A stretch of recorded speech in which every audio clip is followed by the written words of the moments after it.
তুমি এখন বেরোচ্ছ? কোনো জরুরি কাজ আছে বুঝি? তোমার কি ধারণা জরুরি কাজ ছাড়াও আমি বেরোই? না মানে কাজ আপাতত একটাই, সুদেব মণ্ডল বলে একটা ফালতু লোককে কবজা করা।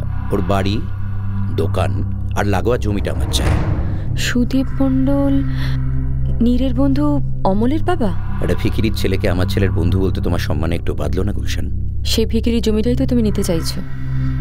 তুফান ইসলাম যা চায় তা সে পায়। তুমি যা করতে চাইছো তাতে ওদের কোনো ক্ষতি হবে না তো? শোন,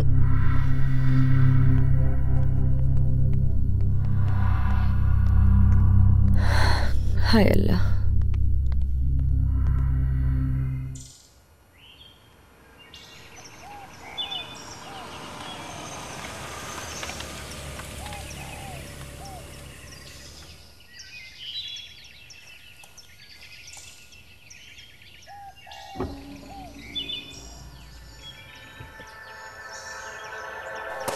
সাহেব ওই যে সুদেব, ডেকে আনবো?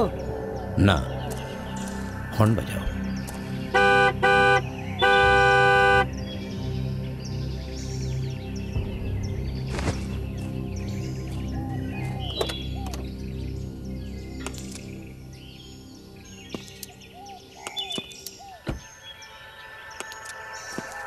সাহেব আপনি কেমন আছো সুদেব? হ্যাঁ, আপনাদের আশীর্বাদে ভালোই আছে। খুব ভালো। তোমার সঙ্গে একটা কথা ছিল। ভেতরে আসুন সাহেব, গরিবের বাড়িতে আপনার পায়ের ধুলো পড়ুক। বাড়ি বই যখন কথা বলতে এসছি তখন আর গরিব বলি কি করে? ছি ছি ছি, একই কথা বলছেন সাহেব। সুদেব, যা বলতে এসছি সেটা সোজা সাপটা বলে ফেলাই ভালো। আগে বলুন। তোমার এই বসত বাড়ি আর তার চারপাশের জমিটা আমার চাই। মানে কি বলছি বুঝতে পারছো না বোধহয়? চাই মানে দখল করার কথা বলছি না, ভালো দাম দিয়ে জমিটা কিনে নিতে চাই। কিন্তু সাহেব এটা আমার পৈতৃক জমি, এর সাথে অনেক দিন ধরে আমাদের পরিবারের সুখ দুঃখ জড়িয়ে আছে। এই জমি ভিটে আমি কোনোদিন বিক্রি করতে পারবো না সাহেব। সুখ দুঃখ জড়িয়ে আছে, সে সুখ দুঃখের ভালো দাম পাবে। আমি তোমায় যে টাকা দেবো তাতে তোমার সুখের মাপকাঠিটা আরো অনেক উঠে যাবে। তবুও না সাহেব, অনেক টাকা পেলেও আমি এই জমি ভিটে কিছুতেই বিক্রি করতে পারবো না।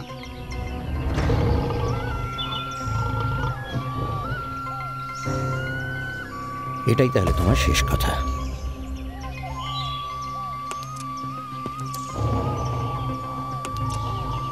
তোমার সুখের মাপকাঠিটা একটু বাড়িয়ে দিতে চেয়েছিলাম, তুমি রাজি হলে না।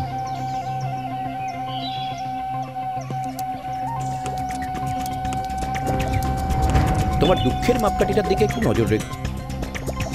বলা তো যায় না কি থেকে যে কি হয়ে যায়।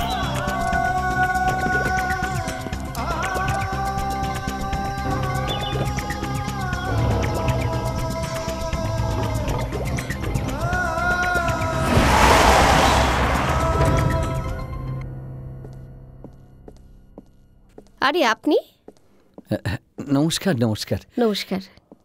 এখান দিয়েই যাচ্ছিলাম, ভাবলাম আপনার সঙ্গে একটু দেখা করেই যাই। আমি আপনাকে বিরক্ত করলাম না তো? Oh, not at all, please sit down. আপনিও? হ্যাঁ বলুন। রু পড়াশোনা কেমন করছে? ভালোই, ও তো প্রতি বছর ফার্স্ট হয়। ও ফার্স্ট আর ছিলাম সেকেন্ড, এ তো বাঁধা। এর পেছনে একটা ছোট্ট গল্প আছে। গল্প? হ্যাঁ, ঝিলম রুকে অসম্ভব ভালোবাসে। ওকে ছাড়িয়ে ঝিলম ফার্স্ট হতেই পারে, কিন্তু ও ইচ্ছে করেই হয় না। ঠিক বুঝলাম না। আসলে রুর মা বাবার না থাকা দুঃখটা ঝিলম খুব ফিল করে।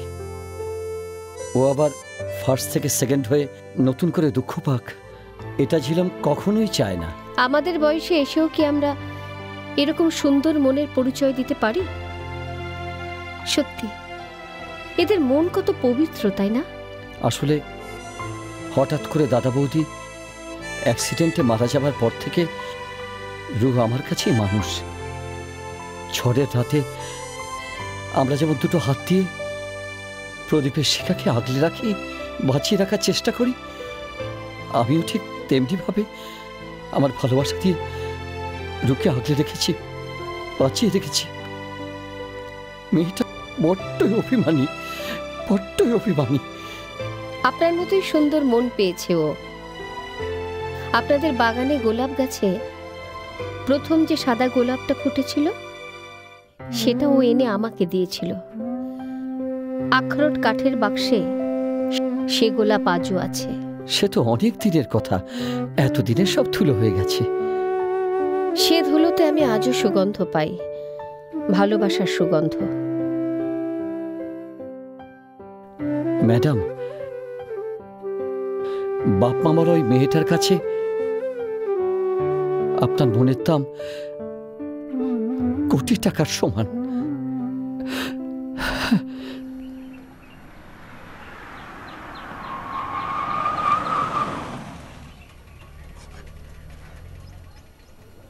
সুদাম মন্ডল,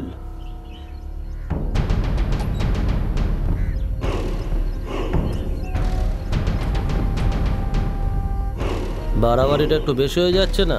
মানে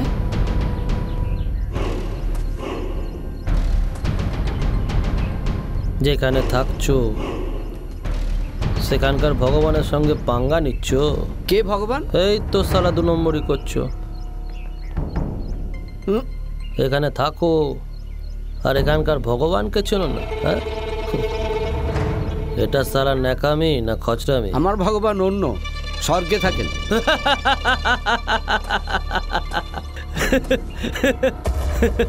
সুদেব মন্ডল, দিনকাল বদলে গেছে। ইলেকট্রিক ট্রেনকে পেছনে ফেলে হুস করে ছুটে যাচ্ছে পাতাল রেল। স্বর্গ নয়, এবার পাতালের গেম শুরু হয়ে গেছে। তোমার যা বলো স্পষ্ট করে বলো, আমার কাজ আছে। তোমার এখন একটাই কাজ, বাড়ি আর জমির দলিলটা এখানকার ভগবান তুফান ইসলামের হাতে তুলে দেওয়া। কখনো তা হবে না, কখনো তা হতে দেবো না। লোহা একবারই চায়।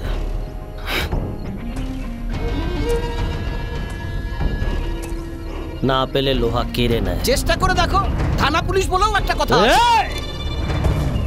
এখানকার থানা পুলিশ আইন আদালত এখন সবই ভগবানের হাতে। আমাকে চেনো তো? আমি লোহা। হ্যাঁ তো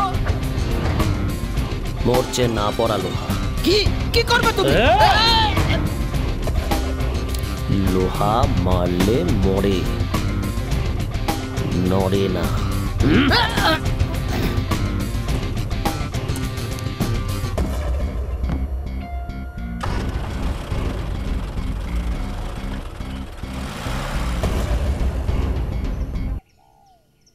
লোহা আমাকে এত বড় কথা বলে গেল। এখন এখন আমি কি করি জানি না। আমার কপালে কি আছে। বাবা, হ্যাঁ কোথায় গিয়েছিলে বাবা? হ্যাঁ, তোমার কি শরীর খারাপ বাবা? শরীর খারাপ? না, কই না তো। তাহলে কি তোমার মন খারাপ? বাঁচবো না, আমরা আর বাঁচবো না রে বাবা। আমাদের আর বাঁচতে দেবে না বাবা, কে বাঁচতে দেবে না আমাদের? ওই তুফান ইসলাম। নীরের বাবা? হ্যাঁ। তোমার এই কথা মনে হচ্ছে কেন বাবা? উনি আমাদের বাড়ি, জমি, মুদির দোকান সব কিনে ভেঙে চুরে বাজার বানাবেন। উনি জেদ ধরেছেন আমাকে ওনার কাছে সব কিছু বেচে দিতে হবে। উনি চাইলেই আমরা দেব কেন? না দিলে কেড়ে নেবে। আমাকে শাসিয়েছে। ওর কাছে টাকা আছে, ক্ষমতা আছে, লোকবল আছে। আমাদের তো কেউ নেই। আছেন বাবা, তুমি ভয় পেও না। আমাদের সঙ্গেও একজন আছেন। কে আছেন? যাদের কেউ নেই তাদের সঙ্গে তিনি আছেন। ভগবান আছেন বাবা। হ্যাঁ, হ্যাঁ। এই ওই দেখ কি এই অমল আমাদের এখানে হঠাৎ করে ডাকলো কেন রে? সেসব কিছু বলেন না। এসটিডি বুথ থেকে ও ফোন করে বলল আমাদের 5 জনকে এখানে আসতে। ডাকলো কেন? ওর নাকি কি কথা আছে? প্রয়োজন। হ্যাঁ হতে পারে। ওই দেখ অমল আসছে। ওই তো অমল আসছে। ও তাহলে চল ওকে গিয়ে জিজ্ঞেস করি। হ্যাঁ চল। তোরা কি অনেকক্ষণ এসেছিস? না বেশিক্ষণ না। আচ্ছা তুই হঠাৎ আমাদের ডাকলি কেন রে? একটা কথা বলার ছিল। কি কথা? নীর, হ্যাঁ তোর বাবা আমাদের বাড়ি আর দোকানের চারপাশের জমিটা কেড়ে নিতে চাইছেন। মানে? তোদের জমি উনি কেড়ে নেবেন কেন? ওনার নাকি খুব দরকার। এ ব্যাপারে উনি খুব জোর করছেন। যেভাবেই হোক উনি আমাদের জমিটা কেড়ে নেবেনই। নেবেন মানে? আমি নিতে দেবো না, এটা অন্যায়। তুই পারবি আঙ্কেল কাটকাতে? ঝগড়া করিস না কিন্তু আঙ্কেলের সঙ্গে, ভালোভাবে বুঝিয়ে বলিস। নীর, তুই একটু চেষ্টা করে দেখ নীর, না হলে আমরা খুব বিপদে পড়ব। চেষ্টা নয়, আমাকে আব্বাকে যে করেই হোক রাজি করাতেই হবে।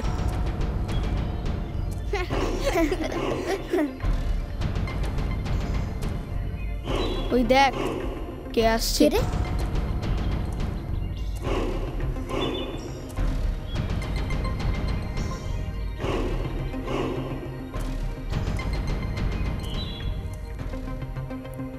হ্যাঁ শোন, কি হয়েছে? তোদের বন্ধু অমলকে বলে দিবি স্যার যা বলছেন জানো।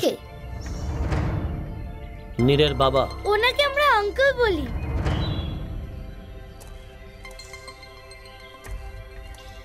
ওসব জানি না,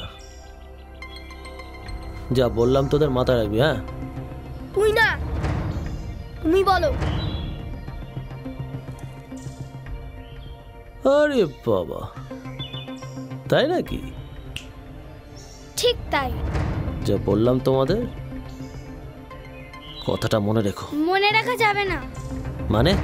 ও কথা আমরা বলতে পারবো না। বলতে পারবি না মানে কি রে? লোহা আছো, লোহা থাকো, নিজেকে ইস্পাত ভেবো না, বুঝলে? ঠিক আছে, কথাটা মাথায় রেখো। আমিও দেখছি। তুমি তো আমার আব্বাজানের চোখ দিয়েই দেখো। নিজের চোখে আগে দেখতে শেখো, তারপর দেখো। বড্ড বার বেড়েছে তোমাদের। হ্যাঁ আমাদের বার খুব ভালো, আমরা রোজ একদিন করে বাড়ি। আচ্ছা ঠিক আছে।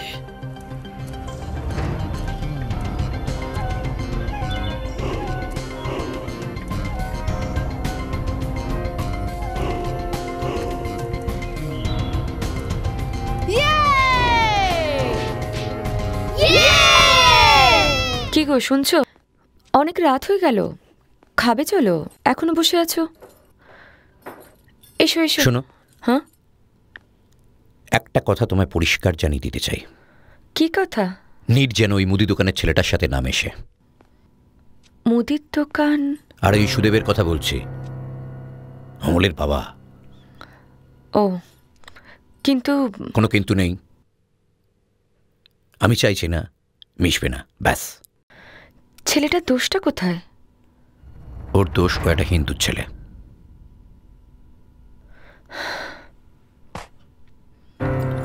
আর আমার ধারণা সেটাই যথেষ্ট।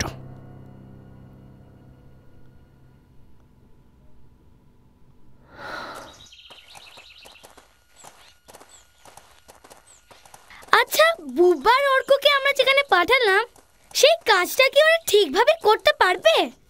আচ্ছা আমি আর তুই গেলেই তো ভালো হতো। আরে তোরা ভয় পাচ্ছিস কেন? বুব্বা ছোট বলে? না না, সেই ভয় অন্তত আমার নেই। বুব্বা সাইজে ছোট হলেও ধানি লঙ্কা যেখানে যায় জ্বালিয়ে দেয়। আর অর্কর তো বুদ্ধি হেভি শার্প। তাহলে তোরা যেতে চাইছিস কেন? কথায় বলে লেডিজ ফার্স্ট, যেখানে যায় সেখানেই সাকসেসফুল হয়। কারেক্ট, তাই আমরা আমাদের যাওয়ার কথা ভাবছিলাম। ঠিক বলেছিস। আরে তোরা চিন্তা করিস না, ওদের যে কাজে পাঠিয়েছি ওরা নিশ্চয়ই সাকসেসফুল হবে। ভগবান যেন তাই করে। এখানে যারা আমাদের ভালোবাসেন তারা বলেন নাকি আমরা হলাম ভগবানের দূত। তাহলে তো ভগবান আমাদের কথা শুনবেনই। শুনবেন তো অবশ্যই। আমি একবার মনে করিয়ে দিলাম, হাজার কাজে ব্যস্ত থাকেন তো। তুমি ভুল জানো সুজাতাদি, এরা এই শহরের অনেকের উপকার করেছে এবং করে। যারা মন্দ পথে চলে তাদের ভালো পথ চিনিয়েছে। অন্ধকারে হারিয়ে যেতে না দিয়ে হাত ধরে আলোর পথ দেখিয়েছে। বাজে কথা, বাজে কথা, এসব আমি বিশ্বাস করি না। ওদের অ্যাটিটিউড ডিস্ট্রাকশনের। ডিস্ট্রাকশন? চৈত্রের চিতা ভস্যে উড়ায়ে জুড়াইয়া জ্বালা পৃথ্বীর, তৃণ অঙ্কুরে সঞ্চারী রস মধু ঢালি বুকে মৃত্যুর। যে আসিছে আজ কাল বৈশাখী, শুনি টঙ্কার তার পিনাকে। চমকিয়া উঠি তবু জয় জয়, তার সেই শুভ কীর্তির। ধ্বংসের মধ্যেই তো সৃষ্টি লুকিয়ে থাকে সুজাতাদি। সবাই তা বুঝতে পারে না, কেউ কেউ পারে। তুমি বোধহয় সেই কেউ কেউ এর মধ্যে পড়ো। হয়তো, হয়তো তাই। এই দেখ কি পড়ে আছি রে। কি রবা। আচ্ছা বাবা, আমাদের উইকলি ব্যাপারটা এবার কি হবে? সে কি রে, তুই ভুলে গেছিস? তোর তো এরকম ভুলো মন ছিল না, তোকে মনে করিয়ে দিতে হবে।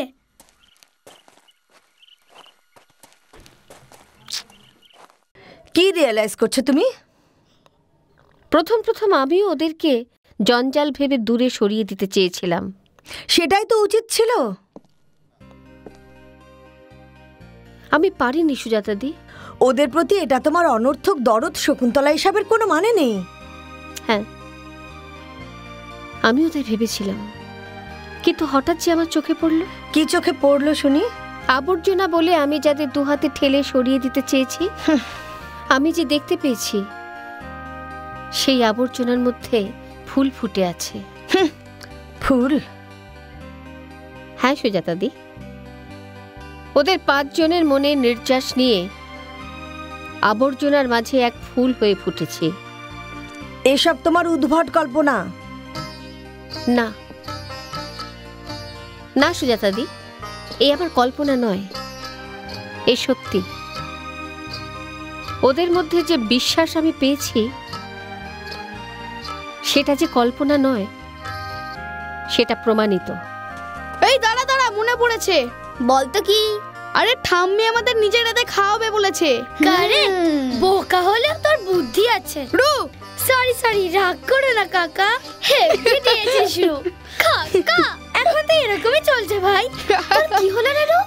নীরকে বলছিস কাকা, আমাকে বলছিস ভাই। তাহলে রবিবারে ঠাম্মির বাড়িতে খাওয়া ফাইনাল তো? আমাদের কিন্তু ঠাম্মিকে সাহায্য করতে হবে। সে তো অবশ্যই। আমরা সবাই 8টার মধ্যে ঠাম্মির বাড়িতে চলে যাব, ঠিক আছে? তাহলে এটাই ফাইনাল। Final final.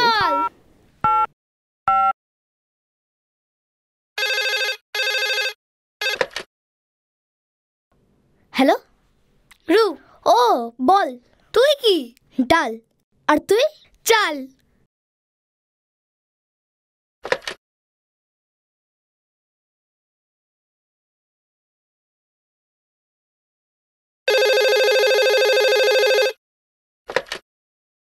হ্যালো।